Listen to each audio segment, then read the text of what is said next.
Le but, en fait, c'est de faire au mieux pour être au mieux dans sa vie parce qu'on n'a qu'un corps. Ce serait bien qu'il y ait plus de gens qui, soit par un cheminement personnel, soit en passant par des gens comme toi, tu vois, aillent faire la démarche de qu'est-ce qui est bon pour moi. Quand il y a un truc qui est connu depuis 5000 ans, et on sait que depuis 5000 ans, ça fonctionne comme ça dans un corps, pourquoi essayer de prouver le contraire, quoi? Il y a une recherche personnelle du bon miracle pour soi, entre guillemets, tu vois. L'alimentation, ça concerne juste 100% de la population. Bonjour tout le monde et bienvenue dans ce nouvel épisode du podcast Monique. Je vais bien devoir renouveler un jour et changer le nom parce qu'au final, ça fait bien longtemps qu'on ne parle plus que d'argent et qu'on parle de beaucoup d'autres choses. Je suis aujourd'hui avec Nina. Nina, comment vas-tu? Très bien, merci, je suis ravie d'être là. Bah écoute, moi je suis ravi de t'avoir sur le podcast depuis le temps qu'on avait dit qu'on allait enregistrer un truc ensemble. On a enfin réussi. Je pense qu'on se le dit depuis un an, un truc comme ça presque, Je hein. pense, presque oui. Et c'est pour ça que j'ai des équipes maintenant qui gèrent ça, parce que je suis très mauvais en organisation. Visiblement, c'est un enfer. Nina, pour J'ai commencer, commencé à goûter à ça. est-ce que tu peux te présenter et nous en dire un peu plus sur toi, sur ce que tu fais pour ceux qui ne te connaîtraient pas? Alors, je suis coach en alimentation et formateur, mentor. J'apprends aux gens à bien manger. À aucun moment de notre vie, en fait, on apprend à nourrir notre corps et à être en bonne santé juste à travers notre assiette. On a plein d'injonctions et plein de trucs, plein de théories, mais à aucun moment, c'est vraiment accompagné. Donc moi, je me charge de ça. Je fais ça avec un programme. J'ai écrit un livre. Je propose des retraites. J'ai un univers hyper grand avec une chaîne YouTube, avec des lives. Parce que ma mission, c'est vraiment ramener la conscience dans l'humain pour qu'il prenne les bonnes décisions par lui-même et pas parce qu'en fait, on lui dit de faire un truc. Mmh. Comment est-ce que tu as commencé ça? C'est quoi la genèse? D'où ça vient? J'étais malade à 28 ans. Je viens d'un univers complètement différent, avec une vie 100% inconsciente de tout ça, où j'ai mis mon corps droit dans le mur, en travaillant trop, en mangeant très très mal. Et comme j'avais un corps jeune, il me pardonnait tout. Mais j'ai vraiment tout fait pour le ruiner. Et en fait, j'ai eu un burn-out et un diagnostic de sclérose en plaques à 28 ans, avec un neurologue qui m'a dit à 50 ans, vous allez finir en fauteuil roulant. Et moi, je le regardais et je me suis dit, connard. Bah oui, et en fait, la vie m'a amenée directement sur les bons chemins, en fait. C'est vraiment aller, j'ai rencontré tout de suite les bons médecins, les bonnes personnes, et ça fait un cheminement à travers l'alimentation et avec un rétablissement complet de mon corps. Donc, j'ai plus aucune manifestation de la sclérose en plaques. Alors, ça remonte à il y a 17 ans. Donc, en fait, là, ça fait 16 ans que je l'ai plus poussé, ni de rien du tout. J'ai une vie normale. Je suis en bien meilleure santé que la plupart des gens. Et ça a fait, j'ai rencontré tellement de merveilleuses personnes sur mon chemin que je me suis dit: «C'est ça que je veux faire. Je vais faire exactement la même chose», et je me suis formée et depuis là, je me forme. Voilà, j'ai jamais arrêté, et petit à petit, j'ai d'abord eu un cabinet, puis après, j'ai commencé à proposer des retraites, et des retraites, je me suis dit: «Non, non, non, en fait, c'est pas suffisamment de monde, c'est toujours pas suffisamment de monde», parce que pour moi, c'était vraiment, mais partager ça à tout le monde. Je voulais devenir un apôtre, quoi, de l'alimentation du bon sens, juste du bon sens de tout le monde, que tout le monde devrait avoir. Je me suis dit: «Mais c'est dingue, il y a tellement de choses qui sont tellement évidentes que personne ne sait». Et puis après, j'ai commencé à créer un programme, et puis après, j'ai commencé à créer des lives, une chaîne YouTube, j'ai donné des conférences, et voilà, et chaque année, en fait, j'ai agrandi cet univers. J'ai créé un livre pour pouvoir encore atteindre plus de monde. Mmh. Hyper Et là, je suis en intéressant. train de former d'autres apôtres pour la première fois. Je forme des pros maintenant. Trop cool. Je vais mettre un petit disclaimer pour cette vidéo parce que j'ai envie de pouvoir te pousser loin dans ton raisonnement et te le faire vraiment profondément expliquer parce que moi aussi, je crois à tout ce que tu racontes. Donc disclaimer, ceci n'est pas un conseil médical, nous ne sommes pas médecins, n'allez pas forcément contre vos médecins, et essayez toujours de prendre plusieurs avis, et surtout, peu importe si vous avez des praticiens en médecine traditionnelle et en médecine non traditionnelle, faites-les communiquer ensemble, ayez du bon sens aussi, pas que dans l'alimentation. Et n'arrêtez pas vos traitements médicaux parce que vous avez entendu un conseil dans une vidéo, c'est vraiment une très mauvaise chose la plupart du temps. Maintenant que ça c'est dit, on part du principe que les gens qui nous écoutent sont des gens intelligents et maintenant avertis, et on va pouvoir rentrer dans le vif du sujet vraiment. Qu'est-ce qui se passe dans le corps et dans l'alimentation pour qu'on arrive à sortir et à soigner, dans ton cas, une maladie inflammatoire auto-immune aussi grave qu'une sclérose en plaques? Qu'est-ce qui doit se passer? Par quoi ça doit passer? Quelles sont les causes sous-jacentes peut-être, non traitées par la médecine traditionnelle? Est-ce que tu peux nous parler un peu de ça? N'importe quel dérèglement dans le corps, qu'il soit grave ou pas grave, hein, que ça soit, auto-immune, inflammatoire ou que ce soit une tendinite, enfin un truc, plus light, hein, ou un dérèglement digestif, n'est juste, une perturbation du fonctionnement biochimique intrinsèque du corps. Notre corps, il est conçu pour fonctionner. Il est juste incroyable. On est le résultat de millions de milliards d'années d'évolution, avec un système hyper sophistiqué, un système d'exploitation, magique qui s'autorégule. Et quand on a un corps qui dysfonctionne, c'est comme avoir un ordi qui a un virus, quoi. Il y a quelque chose qui vient perturber le système alors que le système est toujours là. Et le but, en fait, c'est de refaire fonctionner le corps de la bonne manière. Et pour ça, c'est trop compliqué pour qu'on puisse prétendre à savoir qu'est-ce qu'il faut mettre dedans pour changer un truc. C'est typiquement le postulat qu'a la médecine allopathique, qui ont poussé les recherches très très loin, et heureusement parce qu'en fait ils ont trouvé plein de merveilleuses choses, qui par exemple font survivre des gens qui ont un diabète de type 1 pour lequel il n'y a rien à faire en médecine naturelle. Insuline, t'as pas d'insuline, barre, quoi. C'est pas lié à quelque chose de déficient. Et quand le corps retrouve toutes les micro et macronutriments dont il a besoin pour bien fonctionner, il va bien fonctionner. C'est inscrit dans son programme. Il peut pas faire différemment. Alors que en médecine allopathique, on a souvent tendance à dire il y a tel truc qui dysfonctionne, donc on va donner tel truc. Et ça peut, de l'autre côté, dérégler autre chose parce qu'en fait, on n'intervient qu'à un point précis au lieu d'intervenir sur la globalité. Et en fait, quand on mange bien, le corps se régénère dans sa globalité, tout sait le faire, parce qu'il est fait pour ça. Donc, c'est génial. Et l'alimentation est pour moi la seule solution qui existe. Mais ce n'est que mon chemin. En fait, on va rester dans ce cheminement. Il y a plein d'autres choses. Je ne vais jamais, à aucun moment, conseiller à quelqu'un d'arrêter son traitement. Parce qu'en fait, c'est toujours une synergie. Il y a toujours deux choses toujours meilleures qu'une, la plupart du temps. Mais en fait, il est totalement illusoire de vouloir changer une situation dans laquelle on a un dérèglement, quel qu'il soit, en faisant exactement la même chose qu'on a fait jusqu'à maintenant. C'est-à-dire que ce qu'on a fait jusqu'à un moment donné nous a amenés dans cette situation-là. Donc l'idée dans ton cheminement à toi, c'est de dire, traiter les symptômes, c'est bien, ça peut soulager, ça peut aider à ce que ça n'empire pas d'ailleurs peut-être. Mais si on vient pas rééquilibrer la cause sous-jacente qui a créé le problème, en fait, ça sert à rien ce qu'on fait et on est en train de mettre un pansement sur une jambe qui tombe, quoi. En fait, on est en train de déplacer le problème parce qu'en fait, en médecine chinoise, on part du principe que, un dérèglement peut se manifester de plein de différentes manières. Partant d'un truc très simple, un vide de chi. Un vide de chi, ça veut dire juste il manque de l'énergie pour bien fonctionner. C'est comme si ton ordinateur était tout le temps là, il dit battery low, battery low. Voilà, c'est ça en fait, un vide de chi. Et à un moment donné, il va couper, donc voilà, on est dans le burn-out. Et quand ce vide de chi, il est là, il y a beaucoup de fonctions de notre corps qui vont fonctionner au ralenti parce qu'il n'y a plus de jus pour tout le monde. Et selon notre physiologie, notre génétique, l'environnement dans lequel on vit, le stress qu'on a, ce vide de chi, il va se manifester à différents endroits. Quand tu viens d'une famille où tout le monde a des problèmes de digestion, ben en fait, tu vas avoir des problèmes de digestion parce qu'en fait, on est ce qu'on est et on peut pas se réinventer. On a les gènes de nos parents et voilà. Et quand tu viens d'une famille où voilà quoi, on a plutôt tendance à avoir des problèmes de règles parce que toutes les femmes ont eu des problèmes de règles ou des problèmes de jambes lourdes ou d'œdème, voilà quoi. Tu vas hériter de cette lignée-là. Et quand ça va se manifester au niveau du poumon, parce que ta famille, s'il y a des asthmatiques et des allergiques. Donc en fait, pour le même dérèglement de base, on va avoir une expression qui est propre à chacun. Et quand on va essayer de trouver la solution propre à chacun, ben en fait, on peut aller dans tous ces milliers de différents traitements et solutions qu'a trouvé la médecine allopathique, mais on n'a toujours pas soigné le vide de chi.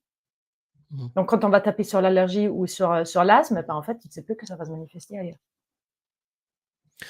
Ça me fait penser un peu aux propos, d'un Américain qui est à l'origine de 10X Health, qui s'appelle Gary Brecka, qui a une vision, alors beaucoup moins médecine traditionnelle, médecine chinoise, et cetera, beaucoup plus vraiment scientifique, hein, mais qui parle exactement de la même chose et qui dit, heu, on a des aspérités génétiques qui font que on va moins bien métaboliser ou traiter certaines vitamines essentielles ou certains acides aminés essentiels.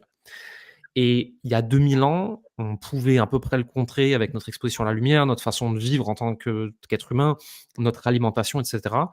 Sauf que nos vies modernes ne compensent plus du tout ça.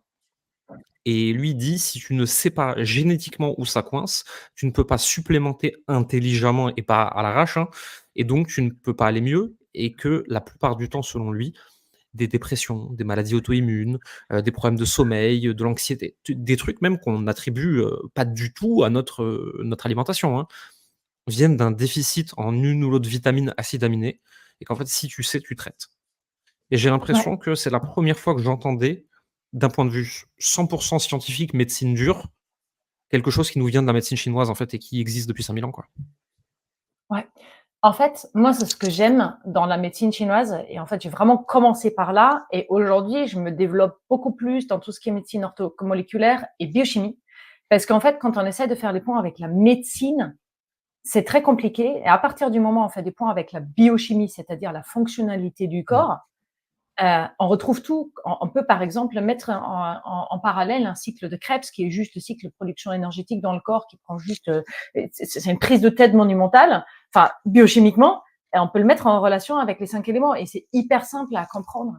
Et c'est comme ça, en fait, que j'amène, comme la pensée de la médecine chinoise est très simple à comprendre, parce que c'est A plus B Mmh. et c'est très imagé, c'est très logique, parce que ça explique la vie avec notre quotidien. Ben, en fait, on arrive à expliquer des choses très complexes et très compliquées, hem, à des gens qui sont des novices et qui comprennent rien et en fait, à l'avoir compris, bah, c'est là où tu te dis: «Ah ouais, bah, si c'est ça, bah, en fait, il faut que je fasse ça tous les jours parce que sinon, en fait, je vais pas aller bien». Parce qu'effectivement, comme ça a été démontré, aujourd'hui, on vit dans une telle dégradation de tout, que ce soit la qualité de nos aliments, la transformation de nos aliments, et le manque de, air fraîche. En fait, il y a tellement de milliers de morts. Là, j'ai pas le chiffre en tête, mais c'est halluciné, des gens qui polluent qui meurent tous les jours à cause de la pollution de l'air et du coup, c'est prouvé que c'est la pollution de l'air si c'est marqué qu'on cause de la mort. Donc c'est énorme. Alors qu'on n'a aucune influence là-dedans. On dit toujours que c'est la vie qui charge les revolvers et c'est notre mode de vie qui appuie sur la gâchette. C'est très dur comme Mmh. phrase. Mais en fait, c'est la réalité des choses et ça place aussi le pouvoir à l'intérieur de nous. Parce que ça veut dire qu'à tout moment de notre vie, on peut influencer là-dessus. Et pour moi, pour le coup, j'en suis la preuve vivante. Donc j'ai juste stoppé une évolution et moi, je l'ai fait avec mon chemin à moi. Il y a d'autres personnes qui l'ont fait avec leur chemin à eux et je ne pense pas que tout est réversible. Je ne pense pas que absolument tout est guérissable et c'est pas le but. Ça a jamais été le but. Le but, en fait, c'est de faire au mieux pour être au mieux dans sa vie parce qu'on n'a qu'un corps et tu es obligé de vivre dedans, quoi. Tu peux pas juste dire: «Non, mais en fait, celui-là, il est cassé, est-ce que je pourrais avoir un nouveau modèle?»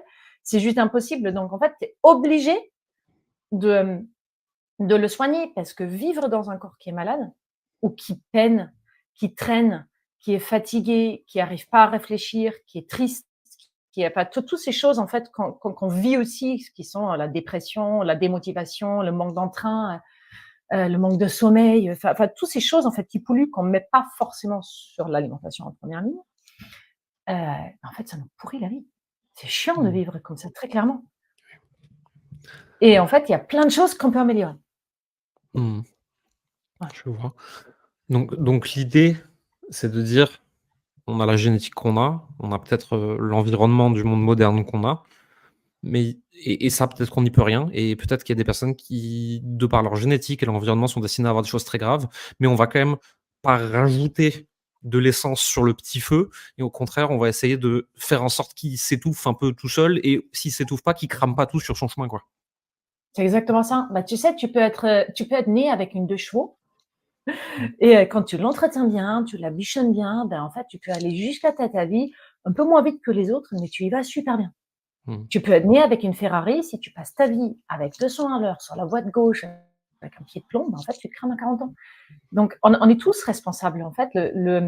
Notre responsabilité, c'est que nous qui l'avons. Il y a des choses qu'on ne peut pas changer. Tu es né avec un défaut génétique qui fait que tu as développé une maladie depuis ton tout jeune âge. Euh, tu peux pas le changer, mais tu peux réduire l'expression de la maladie le plus possible. Que tu fasses ça Mmh. avec des aliments, avec des compléments alimentaires, avec des médicaments, avec d'autres techniques, la sophrologie, l'hypnose, j'en sais rien en fait. Tout est juste. Chacun doit trouver son chemin à lui, et c'est là en fait, c'est une prise de conscience qui est très importante en fait. Il n'y a aucun chemin miracle, il n'y a aucune solution miracle. Il y a plein de différentes propositions dans lesquelles chacun de nous doit prendre son pouvoir, sa décision, son envie de dire mais moi je vais pas bien quand je suis comme ça. C'est juste envie de changer quelque chose et je me mets sur le chemin de trouver une solution. Et quand on se met sur le chemin, de toute façon la solution elle apparaît, ça a toujours été comme ça. Et même moi en fait, quand je regarde au fur et à mesure du chemin que j'ai fait, euh, les personnes que j'ai rencontrées, elles étaient merveilleuses. Ils m'ont toujours amené à la prochaine personne, qui m'a amené à la prochaine formation, à la prochaine connaissance, à la prochaine découverte. Et on est toujours, quand le disciple est prêt, le maître apparaît, quoi. Et, et voilà. J'aime beaucoup toute cette idée de fond qui drive tout ton travail. Cette idée-là, je l'ai découvert, un peu plus à travers le côté biohacking, tu sais? Et je peut-être que j'y aurais plus facilement adhéré plus jeune si on m'avait montré un truc peut-être un peu plus ancestral, un peu plus logique, un peu plus simple, parce que le biohacking, quand tu commences à mettre le nez dedans, le nœud au cerveau. Mais quand même, ça aide des gens et en fait, au final, c'est ça le plus important quelque part. Comment ça se fait, selon toi, que malgré, par exemple, qu'en Europe, au niveau alimentaire, c'est quand même moins grave que ce qui se passe aux États-Unis, par exemple, tu vois? Parce qu'aux États-Unis, ils ont pris des myrtilles, ils les ont pressés, dans le jus, il y avait encore assez de pesticides pour revaporiser. C'est quand même, tu vois le niveau de truc? C'est-à-dire que c'est comme si tu buvais de l'herbicide directement, quoi, en gros, en mangeant des myrtilles. Moi, j'ai vu ça, j'ai commencé à regarder la provenance de mes aliments, même en Europe, beaucoup plus qu'avant. Comment ça se fait qu'en Europe, où il y a quand même beaucoup plus de normes et où on se permet beaucoup moins de largeur avec l'alimentation, pour autant ça cause autant de désordre à l'intérieur du corps humain? Euh, alors, plusieurs raisons. Parce qu'en fait, parfois, il faut pas grand-chose. Donc, en fait, un peu est déjà suffisant. Euh, de l'autre côté, parce qu'on a, in fine, le même régime aux États-Unis, même si beaucoup moins grave, parce qu'en fait, on bouffe quand même beaucoup moins de conneries et les réglementations sont meilleures en Europe qu'aux États-Unis.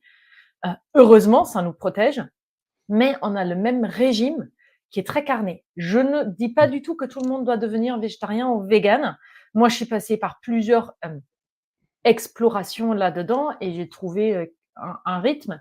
Mais il y a dans les années 2000, a été fait une très, très grande étude qu'on appelle The China Study, qu'on trouve dans le rapport Campbell, aux éditions Ariane, je pense, qui est passionnant, où en fait, on a fait une étude sur 10 000 Chinois, ce qui est juste énorme. Et pourquoi on a fait sur Mmh. des Chinois? Parce qu'il y a plein de différents régimes alimentaires et différentes régions et tout. Et on a analysé leur comportement alimentaire et de ce que faisait ça sur leur santé.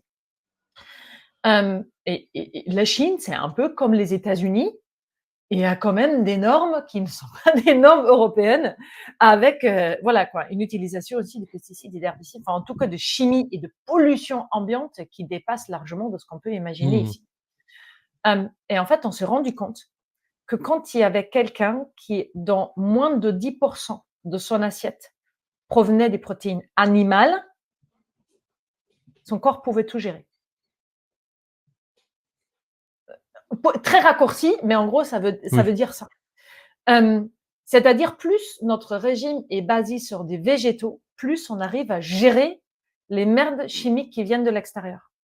Et en Europe, Et aux États-Unis, nous avons des régimes qui sont très basés sur la viande et les produits animaliers, que ce soit le fromage, les produits laitiers, la viande, la charcuterie et le poisson aussi. En France, on en mange énormément parce qu'en fait, on est un pays avec beaucoup de côtes.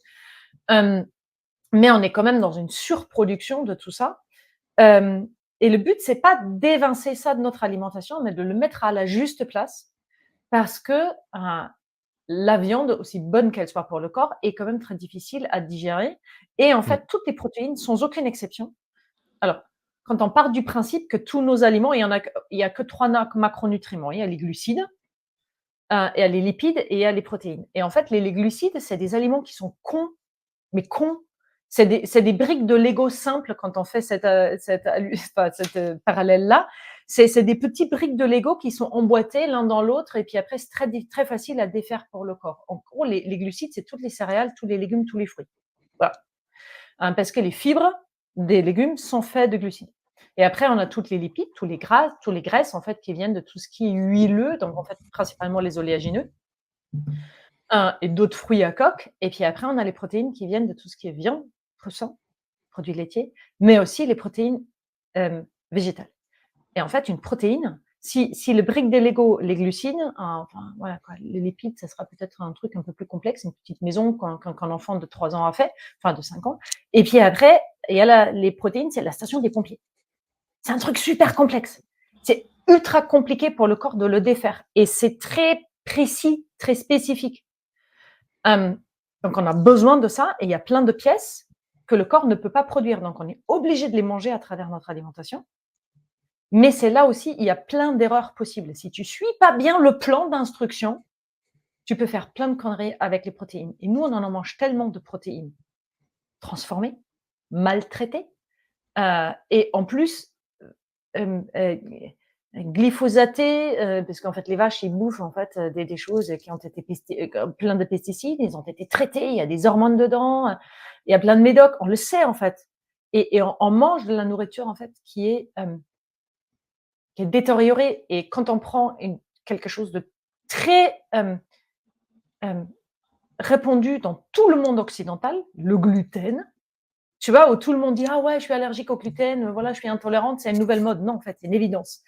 Il y a un chercheur sur Harvard qui s'appelle Dr. Fasano, qui a fait des recherches et qui a découvert que toutes les blés qu'on a aujourd'hui, c'est 99,99% de tous les produits à base de blé qu'on a aujourd'hui dans notre alimentation, viennent du blé hybridé qu'on hybride depuis les années 50. C'est pas exactement un OGM, mais c'est un peu ça, quoi. Donc, on a fait un nombre de croisements génétiques qu'aujourd'hui, on se retrouve avec des protéines à l'intérieur que la nature n'a jamais produites.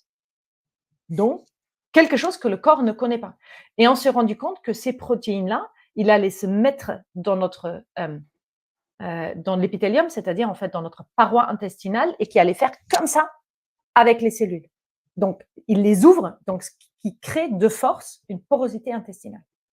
Et la porosité intestinale, c'est la porte ouverte à toutes les maladies qui s'expriment selon ta génétique et selon ton environnement. Mais l'origine est la même à tous. Et nous, on a tous ce même régime-là, tous, dans les pays occidentaux. De manière générale, pour ceux qui nous écoutent, vous pouvez la regarder sur YouTube, sur internet, n'importe où. Vous tapez gluten et vous mettez une image. Alors bien sûr, vous aurez des pâtes, du riz, ils vont vous montrer une baguette de pain, mais en fouillant un peu, vous trouvez ce que c'est le gluten à l'état naturel. Et quand vous voyez cette espèce de gros chewing-gum élastique, vous comprenez que ça peut pas être digéré normalement, en fait. Et c'est pour ça, sans compter aussi après l'insuline crash, hein, quand on mange une assiette de pâtes, qu'on est éclaté, quoi. C'est juste pour digérer ce truc, c'est pas le corps est pas fait pour ça, quoi. Ouais. Et en fait, il manque cette conscience-là aujourd'hui, parce que nos enfants sont nés avec ça. Moi, je viens encore d'une génération où j'ai vu encore le changement entre deux. Et surtout que j'ai grandi à la campagne. Mais aujourd'hui, on n'a plus aucune conscience en fait que tout ça, ce n'est pas normal. Donc, on perd la relation. Je voudrais ton avis sur quelque chose. Il y a tout ce que tu as dit jusqu'à maintenant, je le trouve incroyablement logique, incroyablement vrai. Ça rejoint aussi moi mes lectures, mes compréhensions du monde, et cetera. Mais on entend quand même de plus en plus de gens, surtout aux US d'ailleurs, qui popularise un régime 100% carnivore, 100% carné, voire 99% de viande de bœuf, dont certains disent que ça a enlevé toutes leurs inflammations dans le corps et qui sont prêts à le prouver, etc. Et si tu veux, à la fois, je suis obligé de les observer, et bah, c'est des gens qui visiblement ont l'air d'aller mieux. Et en même temps, ça me paraît complètement illogique que ce truc que tu mets 7 heures à digérer puisse te faire du bien si tu ne manges plus que ça. Et quel est ton regard là-dessus à toi? Sachant que je ne cherche Tu pas de vois, réponse parfaite, hein, juste une opinion, quoi. en fait, on pourrait poser cette même question-là pour le céto, pour le paléo, pour le Ouais. crudivorisme, pour tout. En fait, Mmh. tout est juste et tout est faux. Mmh. Donc, chacun de ces personnes-là, en fait, qui vont chercher un truc précis, vont dans quelque chose et qui est logique biochimiquement. Mais c'est à l'image de la médecine allopathique, on va isoler un truc comme le rhumato, l'endocrino, le néphrologue, voilà, ils vont regarder un truc et rien d'autre, ils vont dire ça, c'est la solution pour tous. Alors que il y a plein de choses qui jouent là-dedans. En fait, en médecine chinoise, on va regarder les terrains, parce qu'on a tous des terrains différents. On a aussi cette idée-là, en fait, des groupes sanguines, en fait, qui a quelque chose et qui sera plus intéressant à manger pour l'un que pour l'autre parce que tu es groupe AB ou parce que tu es groupe O. Et tout ça, c'est juste. Mais même si tu as un groupe sanguin qui va te faire manger beaucoup de viande et que ça va te réussir, bah, tu peux avoir des dérèglements qui vont faire que ça ne te réussit pas. Donc, en fait, Mmh. c'est toujours une conjugaison. Et quand tu isoles un truc pour dire c'est la meilleure des choses, t'as faux. Même s'il y a quelqu'un qui est vegan et qui dit il faut manger vivant, il faut manger des légumes heureux et des graines germées parce que c'est plein de vitamines, il faut plus jamais cuire quelque chose parce que ça détruit les vitamines, c'est faux. Euh, euh, Tout est faux parce qu'en fait, c'est sorti de la globalité de ce que c'est un être humain, de ce que c'est l'univers, de ce que c'est notre alimentation qui est composée de plein de différentes choses. Donc, chaque chose, en fait, en médecine chinoise, en diététique chinoise thérapeutique, on va même allouer un mode de cuisson à chacun des types d'aliments pour qu'ils puissent le mieux développer leurs propriétés, tu vois, où ça peut Mmh. aller loin, quoi. Et en fait, oui, il y a des gens qui guérissent avec plus de protéines. Pourquoi? Parce que la viande est un tonique, du point de vue de la médecine chinoise. Et toutes les toniques, on les prend en petite quantité. Voilà. C'est juste, on n'a pas besoin de prendre des grosses doses. Moi, je pense, et c'est un régime sur lequel on n'a pas suffisamment de recul. Je pense que c'est une bombe à retardement, mais je ne peux pas le prouver. Et je suis Mmh. curieux de voir, en fait. Je suis comme tout le monde. Je me dis, quodera demonstrandum, tu vois, je veux bien qu'on me prouve. Et moi, j'aime bien les choses qui sont observées depuis très longtemps. C'est pour ça que j'aime la Ouais. médecine chinoise. Parce qu'il y a des choses. Tu nous as partagé il n'y a pas très longtemps une vidéo où c'était genre, qu'est-ce que font les CEO qui réussissent? C'est un truc comme ça. Et un truc dedans qui était, ils font des choses chiantes. Ils Mmh. appliquent à la lettre un système qui a fait ses preuves. Et c'est exactement ce qu'on fait en médecine chinoise, quoi. Quand il y a un truc qui est connu depuis 5000 ans, et on sait que depuis 5000 ans, ça fonctionne comme ça dans un corps, pourquoi essayer de prouver le contraire, quoi? Et J'aime moi, bien j'aime cette cette idée de la vision, globalité, tu vois? Tout est juste. j'aime ouais, j'aime beaucoup cette vision justement que tout est vrai et en même temps tout est faux et en même temps ça dépend et en même temps, bah, c'est une exploration personnelle de son propre terrain, environnement, habitudes, corps, génétique, tout ça. Je trouve que ça manque, à beaucoup de praticiens de médecine traditionnelle chinoise, et assimilée. Ça manque aussi à énormément de médecins, de la médecine traditionnelle, heu et moi ce que j'aime particulièrement dans ce raisonnement, c'est que moi ça fait écho au business, tu vois? Où aucune réponse n'est juste, aucune réponse c'est fausse. Tout marche et ça dépend. Et alors ça, C'est ça. ça fout les chakras en bordel de mes clients la plupart du temps, hein. C'est ils me disent: Ouais. «Jérémy, est-ce que ça, je peut-être, faut essayer pour toi, en fait» et ce serait bien qu'il y ait plus de gens qui, soit par un cheminement personnel, soit en passant par des gens comme toi, tu vois? Aillent faire la démarche de: «Tiens, qu'est-ce qui est bon pour moi?» Pas qu'est-ce qui est juste, qu'est-ce qui est bon pour moi? Et peut-être qu'est-ce qui est bon pour moi à 30 ne le sera plus à 50 d'ailleurs. Et ce cheminement et apprendre à chercher et apprendre à se demander et explorer sans idée préconçue, j'ai la croyance, moi, aujourd'hui, que dans tous les domaines de vie, c'est ça qui résout tous les problèmes. Ouais.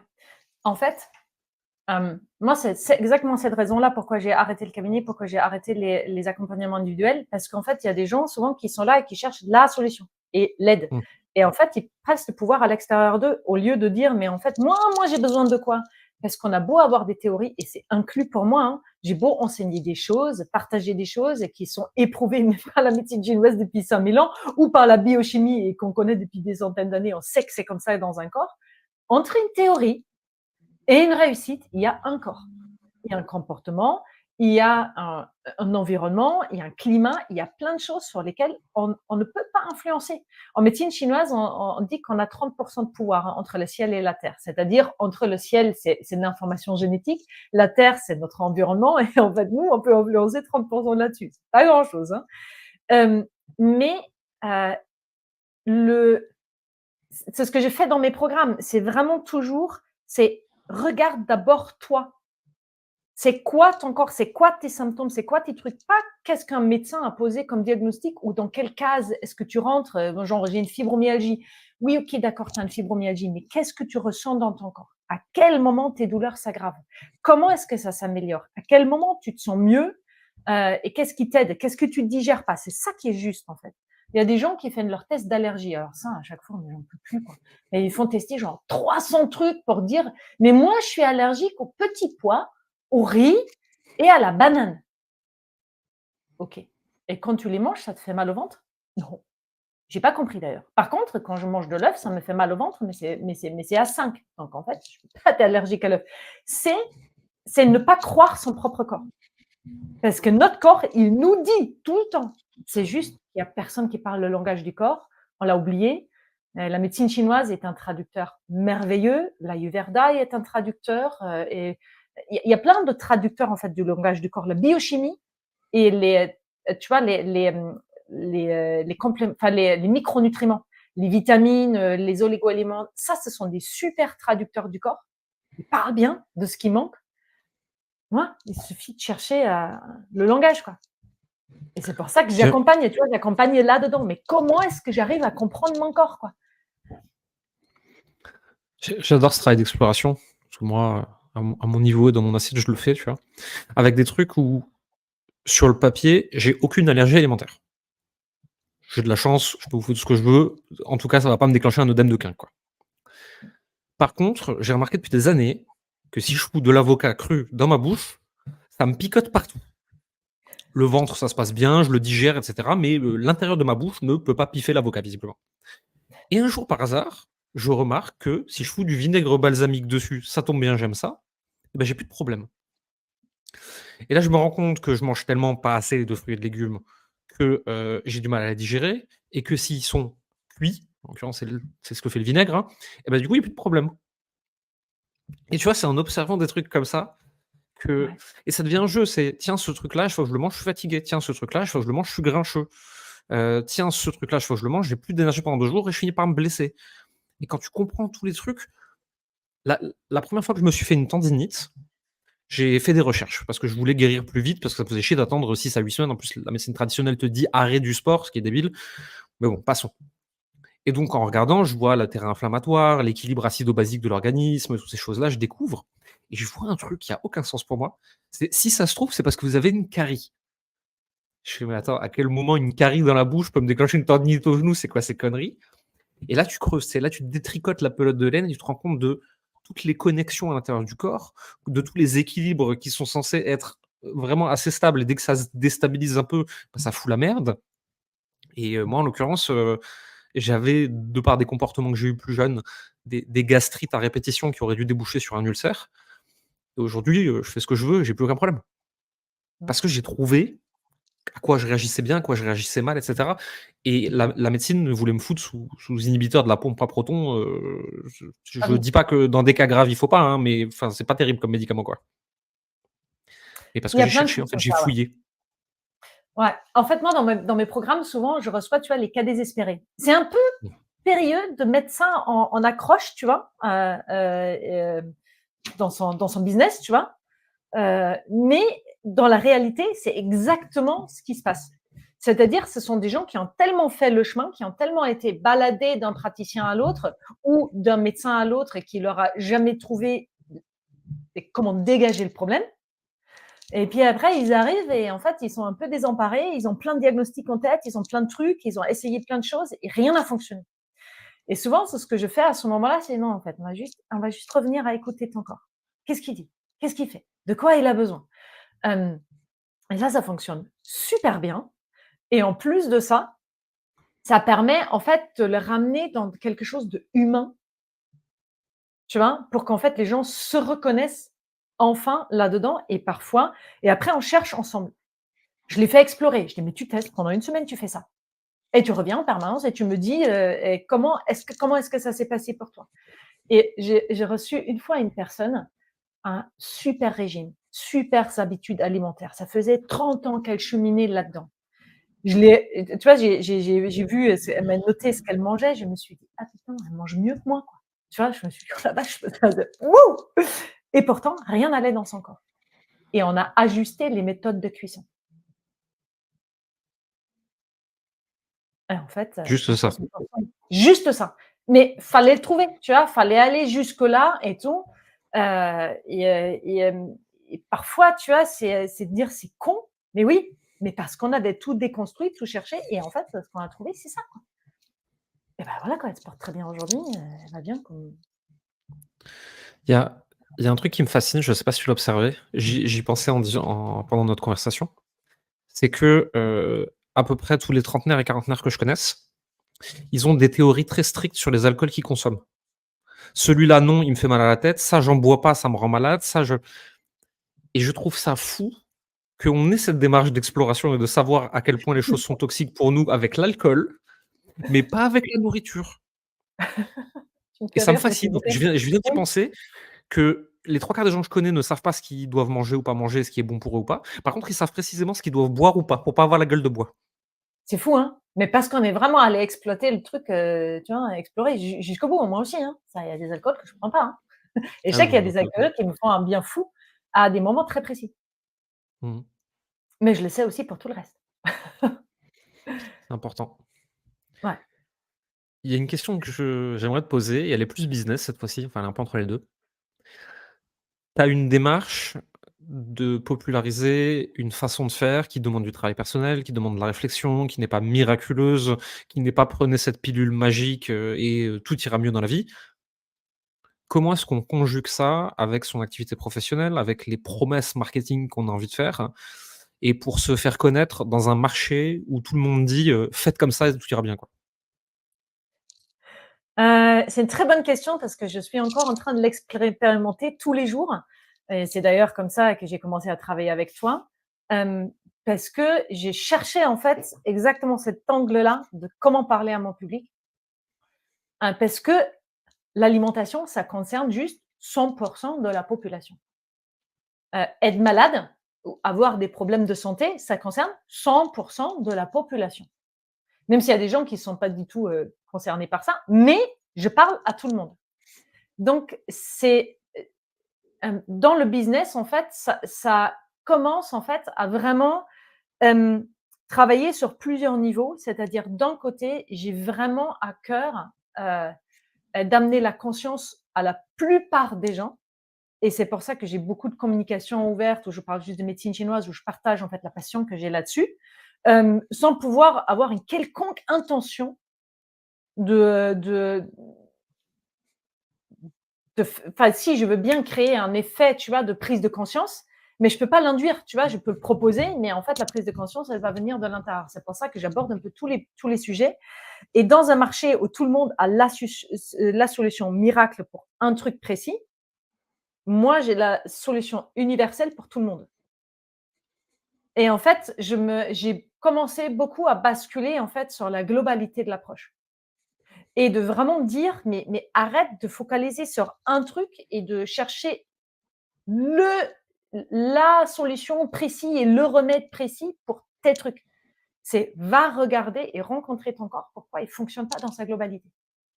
Parce que tu as pas que ce truc-là, tu as ça, ça, ça, ça, ça. Souvent, j'avais ça en cabinet, tu vois, quand tu as quelqu'un qui vient, d'abord, tu fais un bilan. Aujourd'hui, les gens, ils font le bilan eux-mêmes dans le programme. Et puis après, quand on ne te pose pas la question, souvent, tu te poses pas la question toi-même, tu vois? C'est est-ce que ça peut être c'est un dérèglement ça? Ah, c'est pas normal d'aller, faire pipi tous les 1 heure et demie? Et bah, pourtant, moi, ça fait 20 ans que c'est comme ça, tu vois? Enfin, parfois, tu peux avoir ce genre de réflexion où les gens me disent: «Ah ouais, c'est vrai, ça peut disparaître» et souvent, c'est après coup. Les gens, ils disent: «Oui, je suis venu pour ça et on a traité ça, ça, ça, mais en fait, il y a ça, ça, ça, ça, ça qui a disparu aussi». C'est fou, je me rendais pas compte à quel point ça me pourrissait la vie et c'est ça, en fait, que j'aime, dans cette approche globale, c'est que ça parle à tout le monde et Mmh. ça concerne tout le monde. Ça veut pas dire que tout le monde est malade, ça veut dire que tout le monde a un potentiel de se prendre en charge. J'ai l'impression, parce que je le vis moi au niveau business et que c'est des discussions que j'ai eues avec d'autres personnes qui sont peut-être dans l'investissement, dans des choses comme ça. Quand on a une démarche où on ne propose pas de miracle à son audience, mais une réflexion globale et un travail personnel, quand on débute, c'est dur parce qu'on ne peut récupérer entre guillemets que les déçus des autres méthodes miraculeuses et donc l'acquisition de nouvelles audiences, de nouveaux clients et cetera prend beaucoup de temps. Jusqu'au moment où si on est patient et qu'on fait bien les choses, on devient entre guillemets «assez gros et assez visible» pour que le message éducatif transcende notre petite audience.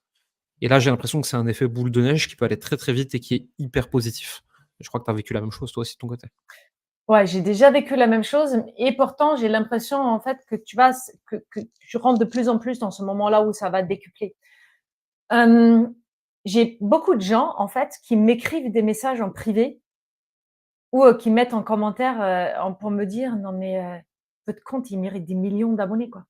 On a tous besoin de votre compte quoi et c'est faites encore plus quoi» et moi je dis: «OK, je vais essayer de faire encore plus». Parce que, j'aime en fait ce partage.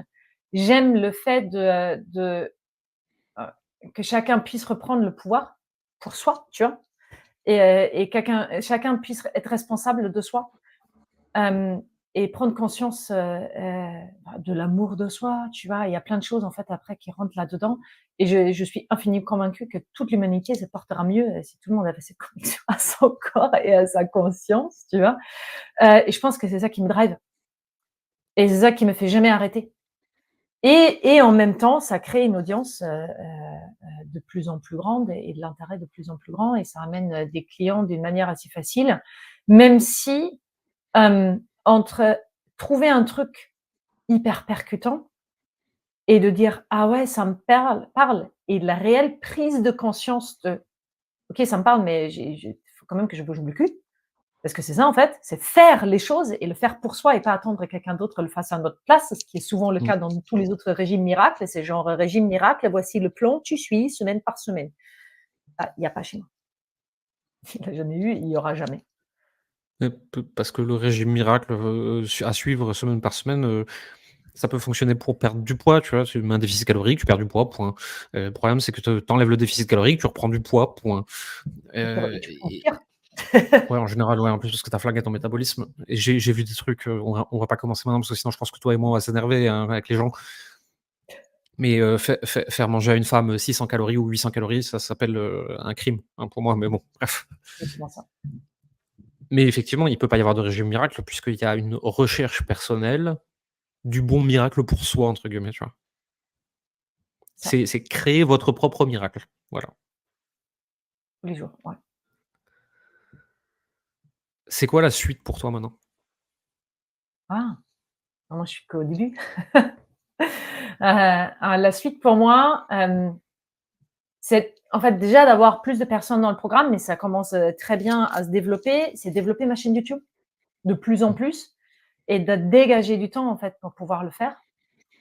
Heu, j'ai une j'ai un très gros projet en tête, en fait, pour amener d'une manière, simple et ludique, les bases de l'alimentation pour tout le monde. Où ce sera plutôt quelque chose et qui se passera en groupe privé où, les gens, enfin, il y en a l'un qui entraîne l'autre, et on fait ça avec ses copines, parce que c'est beaucoup plus fun que de faire ça tout seul dans son coin. Donc en fait, ça, c'est alors, soit pour cette année, soit pour l'année prochaine, c'est de former des pros. Donc là, Mmh. j'ai lancé la première promo des apôtres, que j'ai trié un peu sur le volet pour vraiment avoir des gens après qui peuvent plonger et aider dans mon univers à le déployer. Et le but, c'est de former un maximum de pros possible. Je suis en train de concevoir, un test un peu comme on l'a pour, tu vois, Human Design ou ProcessCom, tu vois, un truc où tu réponds à 100 questions. Et à la fin des 100 questions, en fait, tu as ton profil énergétique qui va sortir avec tes dérèglements actuels, avec voilà, quoi. Pour que des praticiens puissent travailler avec ça, pour simplifier la médecine chinoise, parce que la médecine chinoise, c'est quand même, alors, c'est 5 ans d'études de base, et puis après, le reste, c'est à vie. Donc, alors que elle a plein de principes hyper utiles pour tout le monde et qui sont très facilement applicables sans forcément aller dans des trucs compliqués, précis et tout ça. Donc, oui, j'ai des gros projets. Ça promet. Tu me feras penser que pour YouTube, il faut que je te mette en relation avec quelqu'un. OK. J'ai une idée. Tu fais aussi des retraites. Ouais. Est-ce que tu peux nous en parler un petit peu? Ça, c'est la retraite qui, pour moi, enfin, je reproduis la même retraite ici en France, qui, moi, m'a fait vraiment le point de bascule dans ma vie. C'était en 2012 et j'y suis allée, j'avais déjà fait plein de cheminements sur mon alimentation, sur mon mieux-être et tout ça. J'avais déjà la maladie, pour dire, sous contrôle. Et en fait, j'ai fait cette retraite en Allemagne parce qu'il y avait toujours des trucs qui déconnaient. J'étais très, très fatiguée et j'avais une copine, qui a été atteinte d'une très grave maladie auto-immune, qui est abandonnée par la médecine suisse, qui lui ont dit: «Hop, vous avez 3 ans à vivre et après c'est fini et cherchez ce que vous voulez». Et en fait, elle avait trouvé cette personne-là, qui est en Allemagne et qui propose des nettoyages des intestins, des retraites régénératives du système digestif. Elle me dit: «Il faut que tu ailles voir». Je dis: «D'accord». Je me suis inscrite et j'y suis allée un peu, tu vois, la fleur au fusil, tu vois, genre: «Ah oui, OK, j'ai un truc sympa» et en fait, ça m'a retourné dans tous les sens et en rétrospective, j'ai vu en fait la bascule de 180 degrés, ce que ça fait dans ma vie. C'était hallucinant et je me suis dit: «La vache, c'est tellement profond, j'ai envie de faire ça». Donc j'ai commencé précisément à former dans ça et pour ça. Et aujourd'hui, je propose ces retraites en France. Ça fait maintenant, on est dans la 5e année là. Ça s'appelle les retraites régénératives des intestins où on va, jeûner pendant 5 jours, mais on va pas juste jeûner. On va nettoyer, mais en profondeur, d'une manière très douce, hyper physiologique parce que je suis toujours que là-dedans et ça en fait, ça remet tout à zéro. C'est la grosse prise de conscience. C'est le reset, c'est le reboot de l'ordinateur, tu vois? C'est-à-dire, en fait, notre paroi intestinale, elle se régénère en 3 à 5 jours. Mmh. Et si après, on fait les choses mieux qu'avant, ça va beaucoup moins se détériorer que comme si on faisait la même chose qu'on faisait avant. Donc, en fait, il y a 5 jours de jeûne et de nettoyage, régénération, massage, voilà, enfin, méditation. Il y a plein de choses, en fait. On va Ouais, ouais. travailler sur le corps, sur tous les corps, en fait. Hem et hem et après, il y a 5 jours aussi dedans d'apprentissage. Mais comment est-ce que je fais mieux après? Dans lesquels j'enseigne juste les bases que tout le monde devrait savoir. C'est pas aussi complet que le programme, mais voilà quoi, il y a déjà plein de choses dedans et ça, donc moi je les propose en France, mais je peux pas me démultiplier. Donc en fait, je projette de, créer un réseau un peu comme Jeûner Randonnée pour les retraites régénératives des intestins et de former suffisamment de praticiens pour qu'en fait on puisse avoir un réseau en France. Tu peux juste dire: «Ah tiens, j'ai envie de faire une retraite régénérative des intestins, je vais la faire où? Je vais aller sur la plateforme où tous les séjours sont regroupés et je vais choisir dans ma région ou dans la région dans laquelle j'ai envie de voyager». Voilà. Trop cool. Moi, j'avais oublié ce petit projet-là. Petit, petit projet. Tu dois découvrir aussi, toi. Pour le coup, je pense que je n'en avais pas encore parlé. Non, ça, tu en as pas encore parlé. Je Non. découvre en live. Est-ce qu'il y a une question que je t'aurais pas posée pendant ce temps d'échange et que j'aurais dû te poser? Hem, je pense qu'en fait, c'est qu'est-ce qui sont les choses de base que tout le monde devrait faire au quotidien Mmh. pour avoir une meilleure énergie? Est-ce que ça, c'est valable pour tout le monde? Dis-nous. Hem, c'est un petit déjeuner salé. Mmh. C'est hyper important. Pas de café au petit déjeuner. C'est le café, c'est, soit en fin de matinée, soit après le repas. Prendre suffisamment d'électrolytes le matin, c'est-à-dire, thé vert, bouillon, smoothie vert, un truc comme ça, jus d'herbe de blé, mais manger des protéines et du gras le matin et pas de pain. ou d'autres viennoiseries ou ce genre de conneries. Même le porridge est encore trop sucré parce que ça fait après des balades et des chutes glycémiques tout au long de la journée, ce qui nous empêche d'être concentrés, performants et aimables, pour dire très clairement, et de manger plus le matin et moins le soir. Voilà. Et tous, sans aucune exception, on devrait se supplémenter en vitamine D et en zinc. Voilà. Donc ça, c'est Faut faire très court. grand minimum vitamine D, vitamine K, Ouais, mais en zinc, gros, magnésium, ouais. ouais, complètement. Le café, c'est un truc qui est pas entendable pour beaucoup de gens et le g comment tu l'expliques par la médecine chinoise, je le sais pas, mais globalement, le café le matin empêche votre corps de nettoyer l'adénosine, donc le truc qui fait que vous avez la tête dans le cul au réveil et le café vient se foutre au même endroit et donc en fait, empêche votre corps et donc vient juste le masquer et donc en fait, à un moment de la journée, vous allez bien finir par arrêter le café, même si comme moi, vous en buvez beaucoup, à un moment, vous arrêtez forcément et là, c'est là le crash et alors caféine crash plus insuline crash égale sieste de 3 heures où vous vous réveillez, vous savez plus quel jour on est. C'est ça. En fait, le café est un voleur. Le café vole, de par sa biochimie, il vole les minéraux au corps et il va Mmh. les sortir vers l'extérieur. Le café, du point de vue de la médecine chinoise, le café est amer. Donc le café va activer la descente. Mais comme il est acide, parce que ce sont principalement des protéines et du gras, comme il est acidifiant pour le corps, ben, en fait, il va, pour équilibrer le pH, parce que le corps doit toujours être en équilibre, ben, en fait, il va attirer les minéraux du corps, hop, et il va les prendre et il va les amener vers le bas. Il y a beaucoup de gens qui n'arrivent pas à aller aux toilettes sans le café, mais parce qu'en fait, il est amer. Il va activer la descente. Le café est quand même un tonique. Et quand on est fatigué, quand on est en vide de chi, ben en fait, on cherche à avoir un tonique. Mais imaginons que le vide de chi, comme un feu, en fait, qui est un fin de feu de cheminée, ça, c'est un vide de chi. Donc, théoriquement, il faudrait mettre une belle bûche dessus. Mais quand on fait du café, c'est qu'on souffle dessus. Tu vois, genre, vas-y, brûle plus fort. Ça va juste cramer encore plus vite les réserves qu'il y a. Et le café n'est pas une mauvaise chose en soi, comme tout, hein, tout est juste, tout est faux.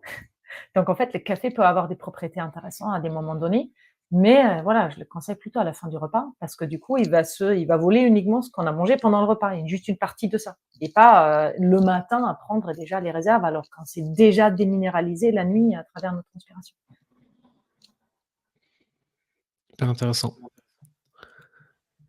Nina, si les gens qui nous ont suivis, ils veulent en savoir plus sur toi, sur ce que tu fais et peut-être même travailler avec toi, où est-ce qu'ils te retrouvent? Alors, ils me retrouvent sur LinkedIn, Facebook, Instagram, au nom de Nina Voigt. Et sur internet, il suffit juste de chercher «Du bon sens dans mon assiette». C'est un peu long, mais ça se retient bien. «Du bon sens dans mon assiette» et vous tombez sur mon site, sur lequel vous avez toutes les redirections vers mes podcasts, en fait, vers mes retraites, vers mes programmes, vers mon univers gratuit. Hein, tout est dessus.